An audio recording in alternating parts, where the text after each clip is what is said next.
Bledel sa inyong pagbasa ng salita ng Diyos. Magandang umaga po sa inyong lahat.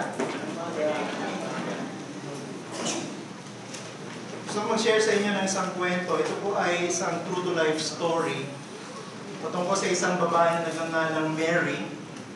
Siya po ay isang Lebanese. Noong pong 1980s, nagkaroon po ng civil war sa Lebanon. At isa po sa mga nagkaroon ng kapangyarihan ng panahon ng civil war ay yung tinatawag na Druze militia. Ito po ay isang religious sect. Pero nagkaroon sila ng kapangyarihan noong panahon ng civil war. And they were very cruel. Si Mary ay isa sa kanilang mga naging biktima. 33 sa kanyang mga kamag-anak ay pinatay ng grupong ito sa loob lamang ng isang araw. Akala nila, kahit si Mary, ay napatay na nila. Binigyan siya ng pagkakataon na itatwa si Jesus at ang kanyang pananampalataya para maligtas ang kanyang buhay. Pero ito'y tinanggihan niya. At dahil sa tinanggihan niya ang ipagkanulo ang kanyang Panginoon, isang bala ang tumagos sa kanyang panga, papunta sa kanyang leeg. At yun ang naging dahilan kung bakit siya ay naging isang quadriplegic. Quadriplegic ay isang taong paralisado mula leeg hanggang sa paa. So meron lang siyang control sa mga muscles ng kanyang mukha at ulo. Then after that, ang isang sundalo din ng Druze militia ay kumurba o nag-drawing ng isang krus sa kanyang dibdib. Akala nila patay na siya. Pero hindi nila alam na natili siyang buhay. At naka-cope siya sa sitwasyon na ito. Nalagpasan niya yung sitwasyon na ito. Nung siya itinanong kung anong dahilan kung bakit nagawa niyang malagpasan ang napakabigat na sitwasyon na ito, alam niyo ano kanyang sagot? Forgiveness.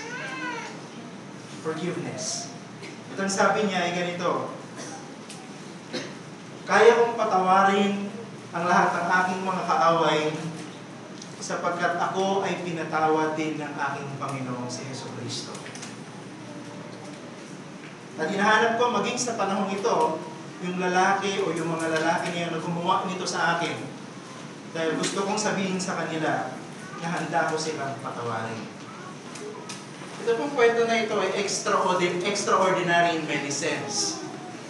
Pero isa sa mga bagay na para sa akin ay spectacular sa kwento na ito ay yung katotohanan na kahit na anumang tindi ng opensa o kasalanan sa atin ng sino mang tao, kaya nating magpatawad.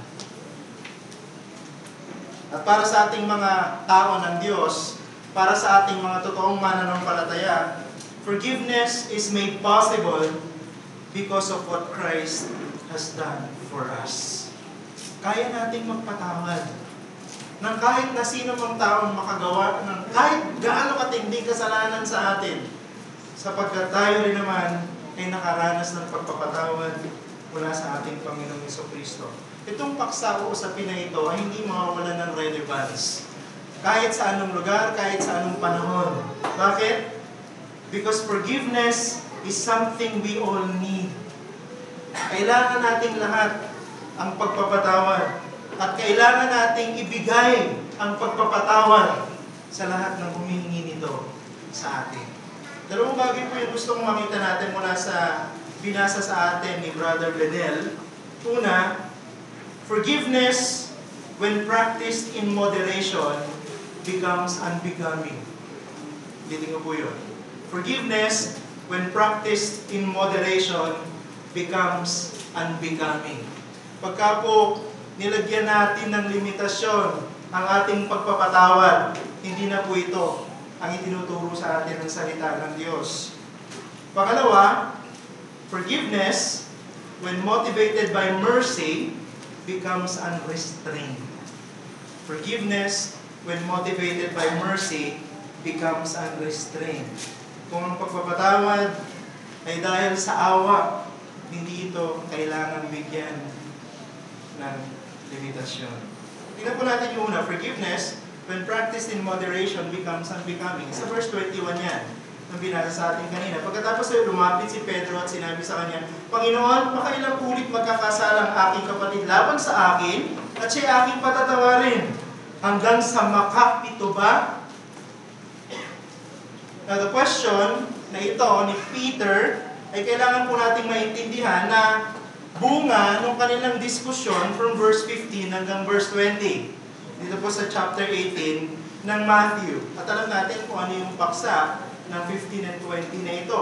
Makikita natin dyan na malinaw na itinuro ng Panginoong Jesucristo sa kanyang mga alagad kung ano yung dapat nilang gawin kung ang isang kapatid o isang kapwa alagad ay nagkasala laban sa kanila.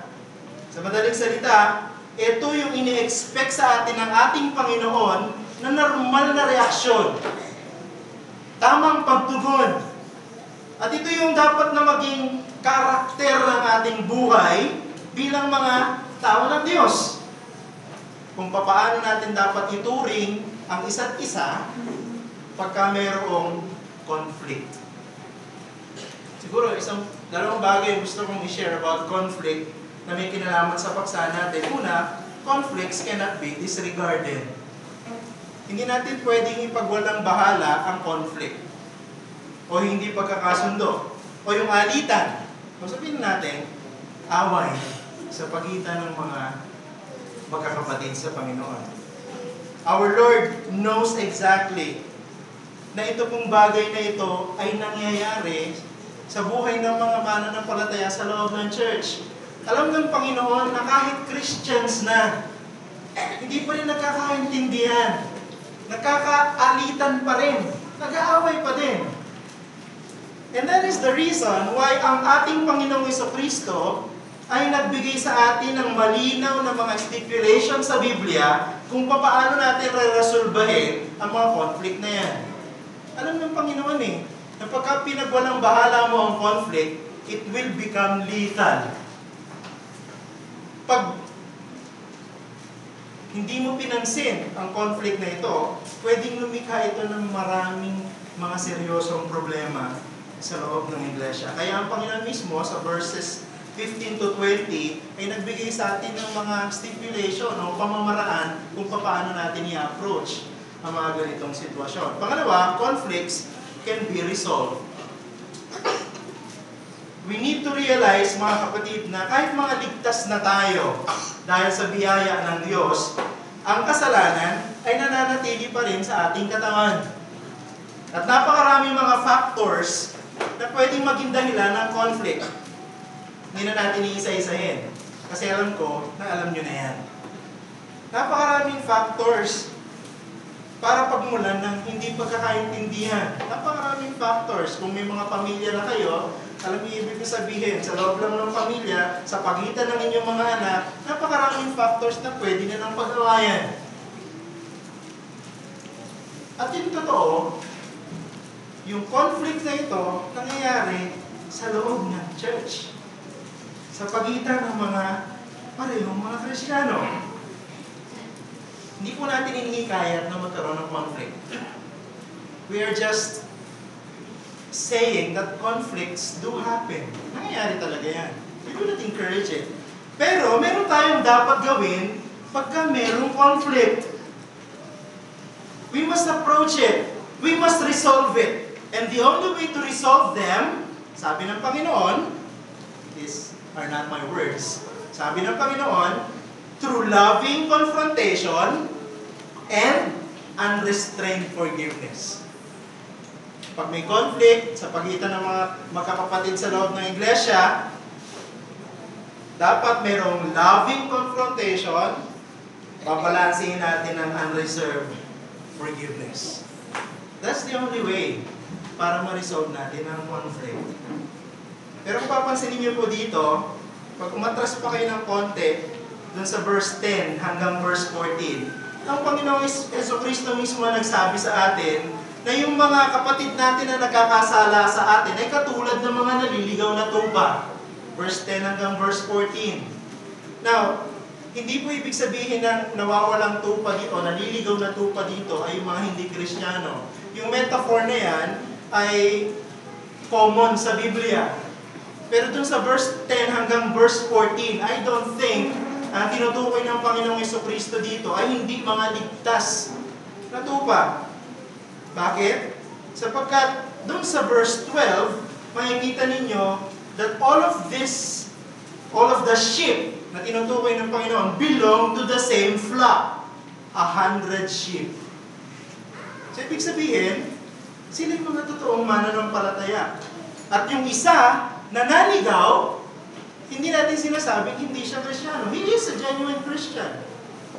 So, in other words, sinning against a fellow Christian is here considered being lost, naliligaw. Pag nagkakasala sa atin yung isang kapatid, sabi ng Biblia, sabi ng Panginoon, siya ay naliligaw.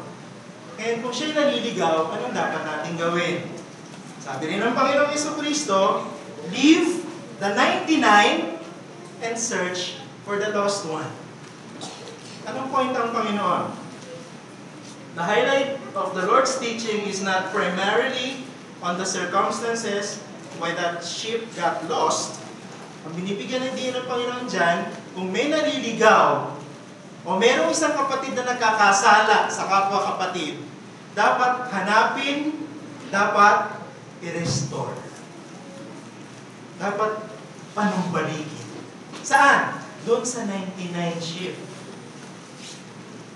So pwede natin matutunan lesson niya mga kapatid dito.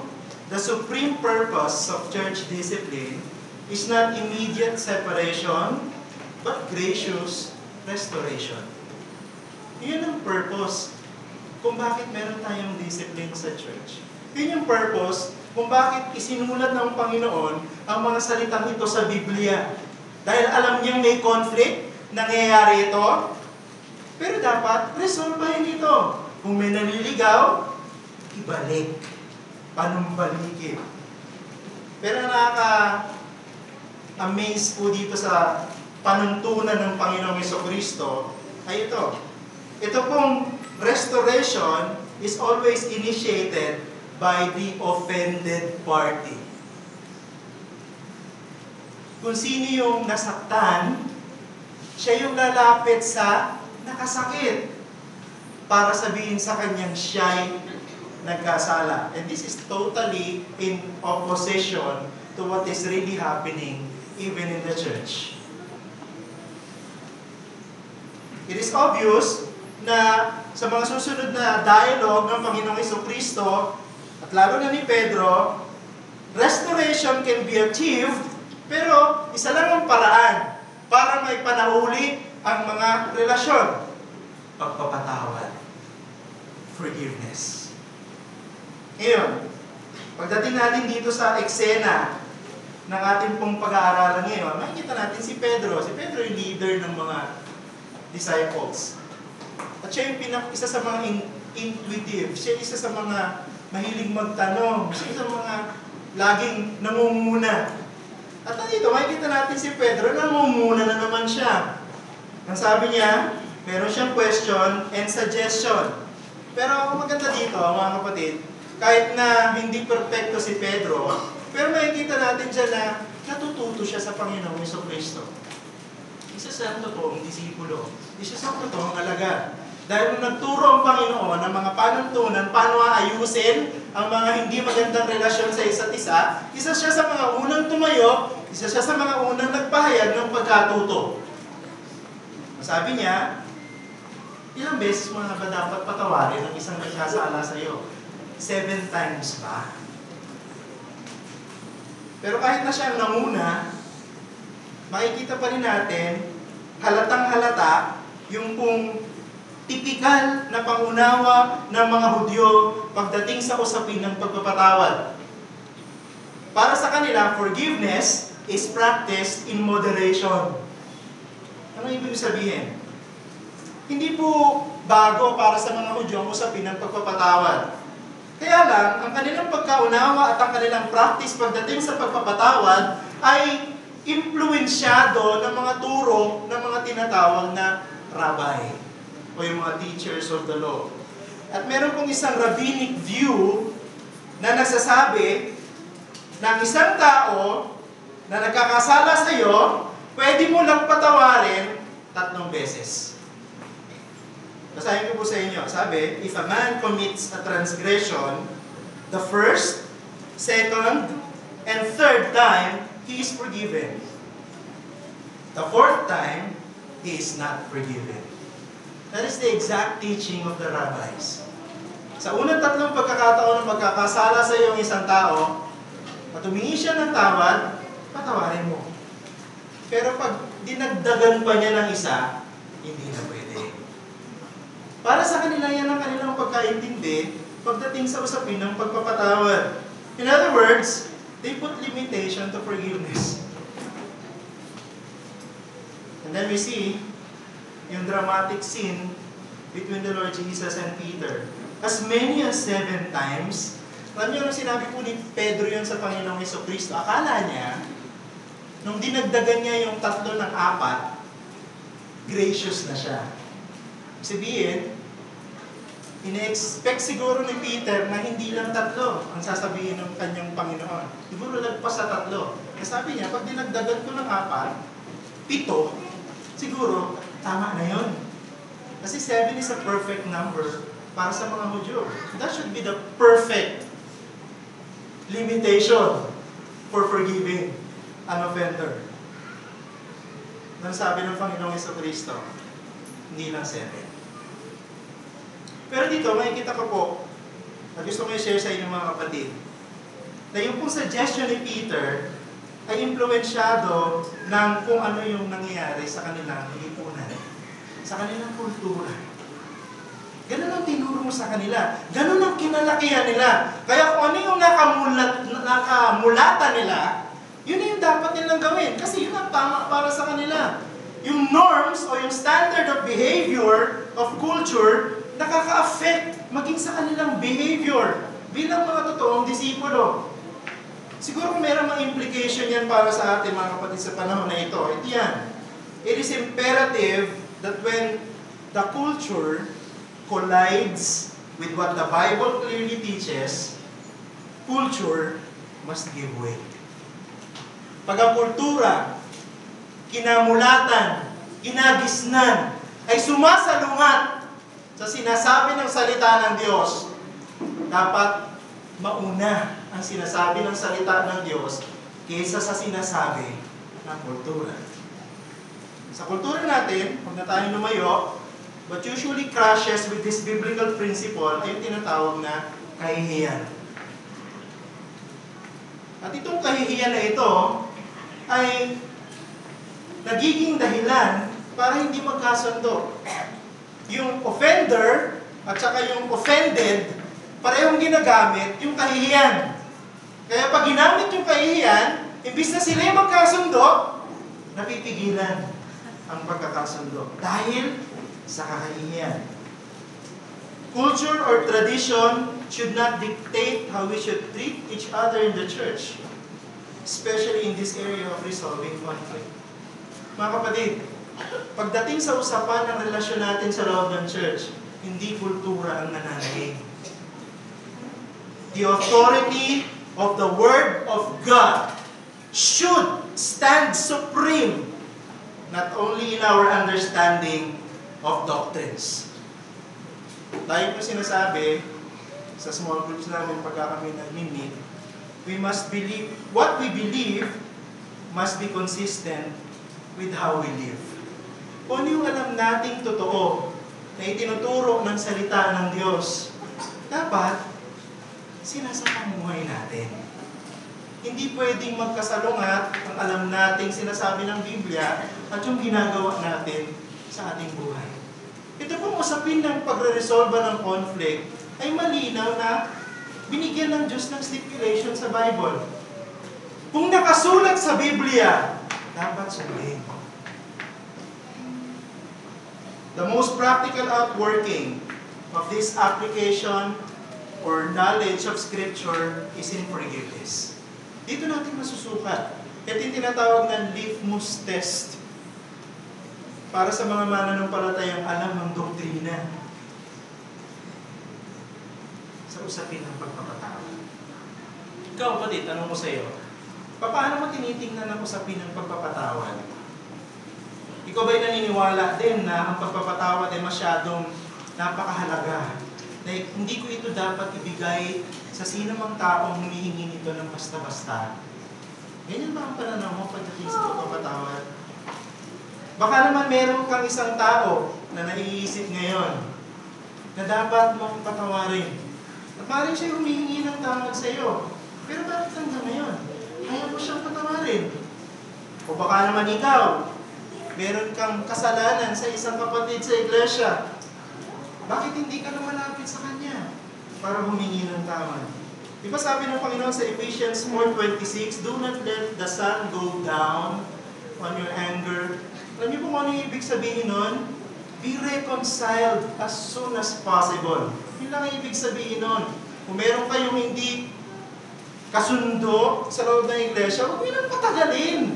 Baka yung iba sa atin merong hindi kasundo sa loob ng iglesia, 10 years na pala ang lumilipas. Hanggang ngayon, hindi pa rin kayo nagbabatian. Hanggang ngayon, hindi pa rin kayo nagpapatawaran sa isa't isa. Be reconciled as soon as possible. Second point, forgiveness, when motivated by mercy, becomes unrestrained. Yun po sa verse 22 hanggang sa katapusan na ng passage natin. Yung sagot po ng Panginoong Jesucristo ay nagpapakita sa atin kung ano ang gusto ng Diyos na paraan ng pakikipagkasundo natin sa isa't isa. Nung tinanggihan ng Panginoong Jesucristo yung suggestion ni Peter na 7 times, nagbigay ang Panginoong Jesucristo ng isang seryosong kondisyon. Makinig po kayo sa sasabihin ko sa inyo ngayong umaga. This is a very serious condition. True forgiveness must be unlimited. Hindi dapat binibigyan ng limitasyon. Yung pong term na 77, na binanggit po ng Panginoong Jesucristo, sa verse 22, sinabi ni Jesus sa kanya, hindi ko sinasabi sa iyo hanggang sa makapito, kundi hanggang sa makapitumpung-pito. Actually, yung pinakamaganda niya is 77 times. Yun yung pinaka-accurate sa original. So sinabi ng Panginoong Jesucristo, itinuturo sa atin na hanggat ang isang tao na nagkakasala sa atin ay lumalapit sa atin at humihingi sa atin ng tawad, hindi natin dapat itanggi sa Kanya ang pagpapatawad. Forgiveness is more than saying, I'm sorry. Si J. Adams, sa kanyang librong From Forgiven to Forgiving, isa po sa mga bagay na nagustuhan ko sa kanyang mga tinuturo doon is the fact that when we talk about forgiveness, it's more than saying, I'm sorry. It's more than saying, I apologize. Alam niyo kung anong sinasabi sa atin pagdating sa usapin na ito ng pagpapatawad, hindi lang ito simpleng, pati na tayo ha. Hindi lang po ganun eh. Sorry ha. I apologize. Alam niyo po, ang ibig sabihin ng pagpapatawad sa Biblia, pagpapatawad is a commitment. Ito ay isang kasunduan. Anong kasunduan? Kasunduan sa pagitan ng nasaktan at nung gumawa ng kasalanan. Anong kasunduan? Kasunduan na pag sinabi mo sa isa na pinatatawad na kita, ano man ang nangyari sa pagitan ninyo, hindi na dapat lumikha pa ng damage sa inyong relasyon sa mga darating na panahon. Yung ibig sabihin ng forgiveness sa Bible. Pag tayo ay nagpatawad sa isang tao, nakikipagkasundo tayo sa kanya, hindi mo na babanggitin sa kanya ang kasalanan niya, hindi mo na rin babanggitin sa iyong kasalanan mo, at kung ano man yung kasalanan niyo sa isa't isa, hindi na dapat humadlang sa inyong relasyon. Kaya may restoration, mga kapatid. Dahil pag nangako tayo ng pagpapatawad sa isa't isa, kung ano man yung nangyari na yon, hindi na dapat hahadlang sa ating relasyon sa isa't isa. Forgiven offenses should not even be mentioned between the reconciled parties. Pero ito yung isang deduction na gusto kong i-share sa iyo mga kapatid. Kung ito ang ibig sabihin ng biblical na pagpapatawad, hindi lang simpleng I'm sorry or apologize, kundi commitment na kung ano man yung nangyari sa inyo ay hindi nyo na gagamitin laban sa isa't isa, we cannot simply forgive persons who do not even come to us and seriously ask forgiveness. Doon natin makikita na pagpapatawad ay napakaseryosong bagay. Kasi may commitment na nangyayari sa isa't isa. Kaya hindi mo pwedeng sabihin na basta-basta pinatatawad ko na siya kung wala kayong kasunduan. Forgiveness is commitment. Kung hindi lumalapit sa iyo isang tao na nagkasala sa iyo, hindi mo siya pwedeng patawarin basta-basta. Meron man ang sabi ng Biblia, para malaman niya, kasi sabi ng iba, hindi ko kasi alam na may kasalanan pala ako eh. That's a valid argument. Kasi pwede nagkakasala tayo sa isang tao, hindi natin napapansin. Kaya ang sabi ng Biblia sa atin, sa Matthew 18:15-20, ang dapat mauna lagi ay yung napagawa ng kasalanan. Ipapaalam mo sa kanya na nagkasala siya sa iyo. And then that's the only time restoration can be possible. And that's the only time, once reconciliation has been done, that forgiveness has been given. Pero kahit na mahirap, sabi ng Biblia, kaya naman natin itong gawin. At hindi lang po yung katotohanan na kaya natin gawin. Binigyan tayo ng Biblia ng pattern. Kaya ko nasabi na gano'n ang ibig sabihin ng Biblia, ng pagpapatawad sa Biblia. Kasi doon sa Jeremiah chapter 31 verse 34, which is the New Covenant, pakinggan niyo yung sinasabi sa atin. Sa Jeremiah 31 verse 34, at hindi natuturuan ng bawat isa sa kanila ang kanyang kapwa, at ng bawat tao ang kanyang kapatid na magsasabi, kilalanin mo ang Panginoon, sapagkat ako'y makikilala nilang lahat, mula sa pinakahamak sa kanila hanggang sa pinakadakila. Tingnan niyo po yung sumunod. Sapagkat patatawarin ko ang kanilang kasamaan at ang kanilang kasalanan ay hindi ko na aalalahanin pa. Sabi ng Panginoon. At yan ay inulit sa New Testament, sa Hebrews chapter 8 verse 12. And this is the pattern for our own forgiveness. Hindi na natin dapat gamitin kung ano man yung naging kasalanan niya sa atin laban sa Kanya. Bakit? Kasi ganyan yung ginagawa sa atin ng Diyos. Sa Kanyang pagpapatawad sa atin. Hindi na niya ginagamit laban sa atin ang ating kasalanan ginawa laban sa Kanya. So para sa atin bilang mga mananampalataya, it is not forgive and forget. Okay, clarify ko lang. It's not forgive and forget dahil hindi naman talaga natin malilimutan ang offenses na yan. Pero dahil sa commitment at sa pag-ibig natin sa Kanya, kaya natin yung ilagay sa likuran natin. Kaya para sa ating mga Christian, dapat ang motto natin, forgive and move on. Forgive and move on.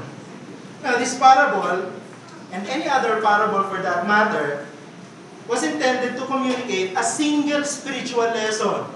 Kaya ako naniniwala, pagka parable ang pinag-uusapan, we cannot stress too much on the details. We cannot create dogmas from the details of a parable. Bakit? Kasi yung parable only shares with us a single spiritual lesson. And what is the lesson na binibigay sa atin ng Panginoon dito?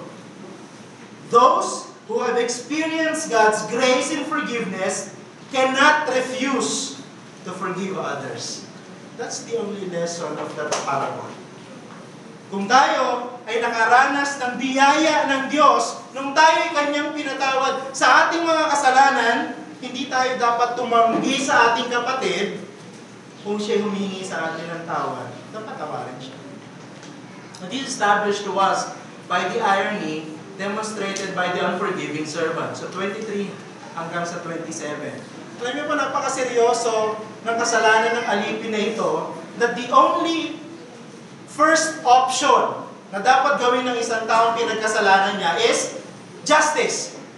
Actually, yung ginawa ng hari dito, umapila siya sa hustisya. Anong sinasabi ng hustisya? Kung gaano kalaki yung utang mo, kailangan mong bayaran. Kaya binenta lahat, di ba? Binenta siya, binenta yung asawa niya, binenta yung mga anak niya. Para mabayaran yung kanyang utang. Kasi yun ang hinihingi ng hustisya. Yun ang hinihingi ng batas. If you owe someone, you must pay for it. Pero itong interesting dito, there was a twist in the story. And that is, nung humingi ng palugit, itong alipin na ito, dun sa verse 28 hanggang 34, anong binigay sa kanya ng hari? Awa.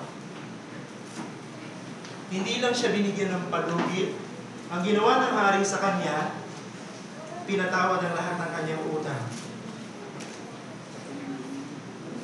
Pinatawad ang lahat ng kanyang utang. Wala na siyang utang. Alam niyo po yung ginamit na salita ditong talent, that's the largest measure of weight nung ginagamit ng mga Hudyo.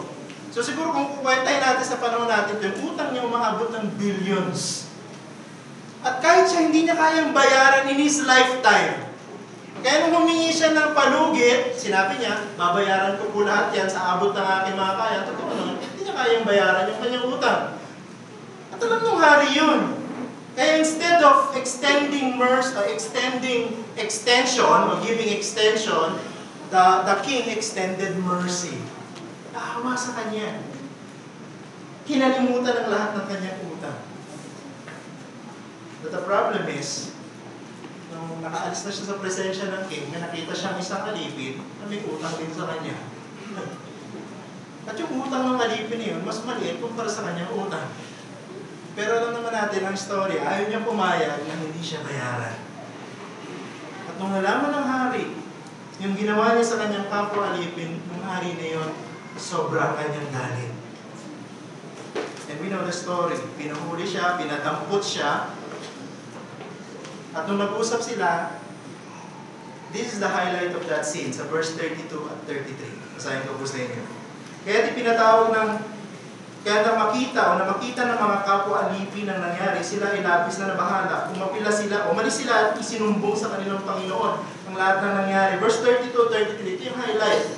Kaya pinatawag siya ng kanyang Panginoon na sinabi sa kanya, ikaw ang masamang alipin, pinatawag ko sa iyo ang lahat ng utang na iyon sapagkat nakiusap ka sa akin. Hindi ba dapat, verse 33, hindi ba dapat kang mahabag o nahabag sa iyong kapwa alipin kung paanong nahabag ako sa iyo? Yun yung highlight ng story. And the same is also expected from us by God. It is expected from those who have experienced mercy to also show mercy to others. And this is the reason why I said forgiveness motivated by mercy must be unrestrained. Ang basis is God's own mercy upon us. At kung nakaranas ka talaga ng pagpapatawad ng Diyos dahil sa kanyang awa, wala kang karapatan na hindi ibigay sa iba ang pagpapatawad na hinihingi niya. Para natin dapat intindihin yung last verse, verse 35. Kaya hindi naman ang gagawin sa bawat isa sa inyo ng aking Ama na nasa langit kung hindi ninyo taos-pusong patatawarin ng inyong mga kapatid. I believe this is a warning. Ito'y babala sa ating lahat. Babala na pwede natin matutunan ng dalawang bagay. Una, walang totoong disipulo ng Panginoong Jesucristo ang hindi magpapatawad sa kanyang kapwa. Ito yung isa sa mga practical application niya. A true disciple of Christ listens to the words of his master and he obeys them. John 10:27, di ba? Kung naririnig niyo ang aking tinig, at kung kayo totoong tupa, susunod kayo sa akin. So, if one who professes to be a Christian does the opposite, ang ginagaya niya ay yung unforgiving servant, pinapakita lang nito kung anong totoo niyang uri. That he is not of Christ. He is not a disciple of Christ. Siguro suriin natin yung ating mga sarili. Kung hanggang ngayon, kapatid, pinagkakait mo pa rin ang pagpapatawad para sa iyong kapatid na humingi nito sa iyo, after 10 years, di mo pa rin siya pinapatawad, it's showing your true nature that you are not a disciple of Christ. Because a true disciple of Christ will not restrain forgiveness. Pag may humingi ng tawad, ibibigay mo sa amin. Secondly, God makes forgiveness available. Ang Diyos ay handang magpatawad. Pero, ang tatanggap lang ng patawad ng Diyos ay yung lumalapit sa Kanya. This is a beautiful balance between God's sovereignty, yung pagiging nakapangyayari ng Diyos sa pagbibigay ng pagpapatawad, and human responsibility. Yung responsibilidad natin bilang mga tao in coming to God and asking for forgiveness. Yung pong mga nananatiling tumatanggi na lumapit sa Diyos o ayaw lumapit sa Diyos, nananatili sa kanilang kasalanan. At kung mananatili kayo sa kasalanan ninyo, hindi kayo lalapit kay Jesucristo, you will end up just like that slave. You will end up in punishment in hell. At yun ay magiging responsibilidad mo. Handang magpatawad ang Diyos. At kaya ng Diyos magpatawad ng kahit na gaano kalaking kasalanan. Kung kayo magsisisi at lalapit sa Kanya. So kung kayo hamunin mga kapatid, kung ikaw ay totoong Kristiyano na, dapat alam mo na ngayon that forgiveness is something we learn from God Himself. Dito po sa parable na ito, sa talinghaga na to, God is the King. If God by grace was able to forgive us through justice, o ang Diyos ay nakapagpatawad sa atin, hindi ang hustisya ang Kanyang sinunod, kundi ang Kanyang habag at biyaya, dapat ganun din yung gawin natin sa iba. Ang totoong pagpapatawad ay hindi tinatanggi sa mga totoong nagsisisi. Ito pa po yan. Ang totoong pagpapatawad ay hindi itinatanggi sa totoong nagsisisi. Kung totoong nagsisisi, tatawarin at ibalik sa fellowship. Whenever forgiveness is sought by another, forgiveness must be readily dispensed. Ngayon, kung hindi ka pa Kristiyano, nakikinig ka ngayon, ang dapat malaman mo ito, ang kailangan mo ay mapatawad ng Diyos. You need God's forgiveness. At walang mabigat o malaking kasalanan na hindi kayang patawarin ng Diyos. Nagawa na ng Diyos ang batayan ng pagpapatawad niya ng tao. Namatay na si Jesus sa krus. At muli na siyang nabuhay. Kung kayang gawin ng Diyos na ibigay mo na niyang kaisa-isang anak, kaya ng Diyos patawarin ang kasalanan mo. Yun lang ang batayan para ang Diyos na banal makapagpatawad ng isang makasalanan katulad mo at katulad ko. Namatay si Jesus at muling nabuhay.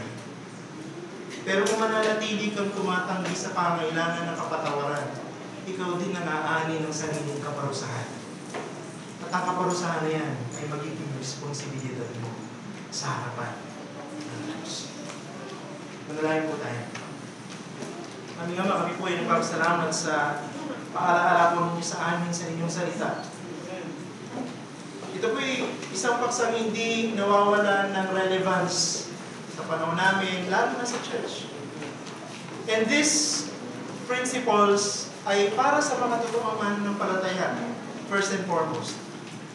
Dahil nakaranas kami ng kapatawaran mula sa inyo, o aming Diyos na banal, dapat din kami magpatawad sa mga kapwa namin Kristiyano. Lalo na sa mga lumalapit sa amin at humihingi ng tawad. Patawarin niyo po kami kung hanggang ngayon nagmamatigas kami at ayaw namin silang patawarin. Sa aming pagmamatigas, hindi kayo nalulugot. Sapagkat ang utos ninyo sa Biblia, magpatawaran kayo sa isa't isa, katulad ng pagpapatawad ni Kristo. Para sa mga hindi pa mananampalataya, o Diyos, maalala ka sa kanila, sana makita nila yung katotohanan na ang kailangan nila ay hindi pagpapatawad ng sino mang tao, ang kailangan nila yung pagpapatawad ng Diyos. Kapag kung hindi sila magsisisi at hindi sila mananampalataya, sila ay mag-aani ng tiyak na kaparusahan. At yun ay kanilang responsibilidad. Sana makita nila, O Diyos, na sila'y makasalanan at kailangan nilang lumapit sa iyo para sila'y magpatawad at magkaroon ng buhay na walang hanggan. At ang batayan ay ang kamatayan at muling pagkabuhay ng Panginoong Jesucristo. Luwalhatian nga po ninyo ang sarili sa pagpapahayag ng mga katotohanan ito. Sa pangalan ni Jesus.